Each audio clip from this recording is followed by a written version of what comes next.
बारामती, महाबळेश्वर आणि फलटणची निवडणूक ही पुढे ढकलण्यात आलेली आहे। निवडणूक आयोगाकडून असं परिपत्रक हे देखील जारी करण्यात आलेलं आहे। बारामती नगराध्यक्षपद उमेदवारासह 7 प्रभागातील उमेदवारांविरोधात याचिका दाखल करण्यात आलेली आहे। बारामती, फलटण आणि महाबळेश्वरचं मतदान हे आता थेट 20 डिसेंबरला होणार आहे। त्यामुळे आताची एक मोठी बातमी आपण पाहतोय। बारामती, महाबळेश्वर आणि फलटणची निवडणूक ही पुढे ढकलण्यात आलेली आहे।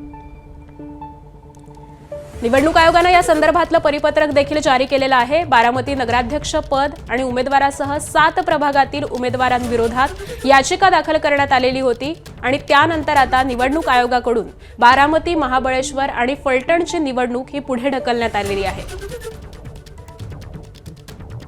त्यामुळे या निवडणुकीचं मतदान हे थेट आता 20 डिसेंबरला होणार आहे। यामध्ये बारामती, फलटण आणि महाबळेश्वर नगरपरिषद आणि पालिकेचा समावेश आहे आणि याचं मतदान 20 डिसेंबरला केलं जाणार आहे।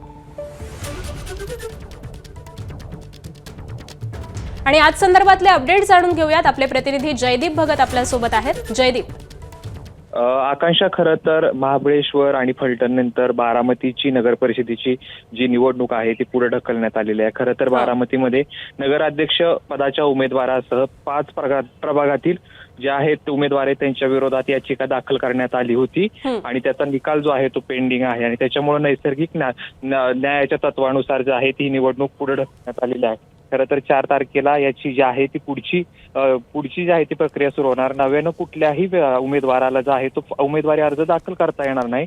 मात्र असं जरी असलं तरी एकंदरीत हा सगळा निकाल लागल्यानंतर जे आहे ती पुढची जी आहे ती निवडणूक प्रक्रिया पार पडेल।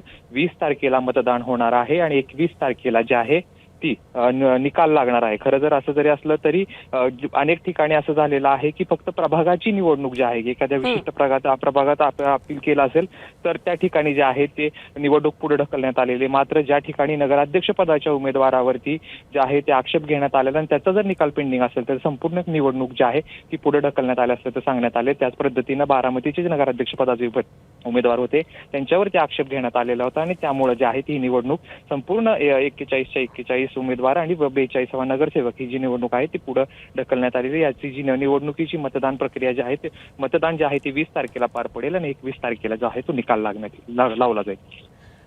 अगदी जयदीप, परंतु या उमेदवारांवरती नेमका काय आक्षेप घेण्यात आलेला होता? याचिका कुणी दाखल केलेली आहे आणि याचिकेमध्ये काय म्हणण्यात आलंय? अनेक ठिकाणी बारामतीमध्ये असं झालं होतं की उमेदवारी अर्ज दाखल करण्याची वेळ 3ची असताना 2:45 वाजताच बंद करण्यात आली। त्याच पद्धतीने काही त्रुटी ज्या आहेत त्या उमेदवारी अर्ज दाखल करताना किंवा वेगवेगळ्या ठिकाणी जे आहे ते छाननी करताना त्रुटी विरोधकांना आढळून आल्या आणि त्यांनी त्याच हिशोबाने जे आहे तो आक्षेप घेण्यात आला होता की उमेदवारी अर्ज दाखल करू दिला नाही किंवा अनेक ज्या त्रुटी आहेत त्या समोर निदर्शनास आणून दिला। त्यानंतर जे आहे ते 2 उमेदवार जे आहेत ते भाजपचे त्यांना देखील कोर्टाने आदेश दिले होते निवडणुकीची वेळ संपल्यानंतर जी तारीख संपल्यानंतर जे आहे ते उमेदवारी अर्ज दाखल करण्याचे। मात्र नगराध्यक्ष पदाचे उमेदवार आहेत त्यांच्यावर आक्षेप घेण्यात आला होता आणि त्याचा अपील पेंडिंग आहे। म्हणून कोणावरती हे अन्याय होऊ नये म्हणून जो आहे ती निवडणूक पुढे ढकलण्यात आलेली आहे। अर्थात ज्या ठिकाणी नक्कीच त्यामुळे निवडणूक आयोगाने निवडणूक पुढे ढकलण्याचा हा निर्णय घेतलेला आहे। धन्यवाद जयदीप या माहितीसाठी। आणि याच संदर्भातली अधिकची माहिती जाणून घेऊयात। आमचे प्रतिनिधी निलेश बुधावले सध्या आपल्या सोबत आहेत। निलेश, बारामती, महाबळेश्वर आणि फलटण यांची निवडणूक ही पुढे ढकललेली आहे, त्यामुळे याचा एकूण तिथल्या स्थानिक राजकारणावरती आता कसा परिणाम दिसू शकतोय?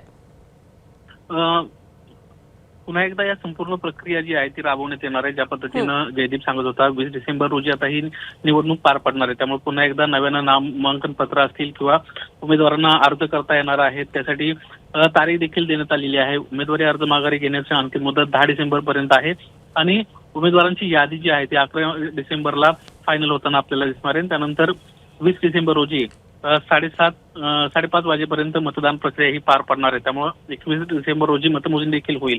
अशा पद्धतीने आता पुन्हा एकदा नव्यानं कार्यक्रम जाहीर करण्यात आले तर आपल्याला पाहायला मिळतं। जसं बारामतीमध्ये निर्णय घेण्यात आलेला आहे त्या पद्धतीनं महाबळेश्वर आणि फलटण या ठिकाणी देखील अशाच पद्धतीचा निर्णय घेण्यात आलेला आहे। काही जागांबद्दल आक्षेप होते आणि या संदर्भात कोर्टामध्ये याचिका दाखल करण्यात आल्या होत्या।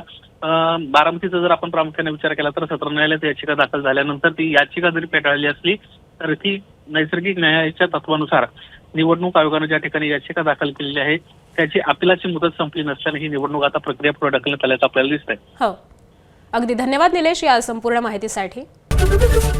एबीपी माझा, उघडा डोळे बघा नीट।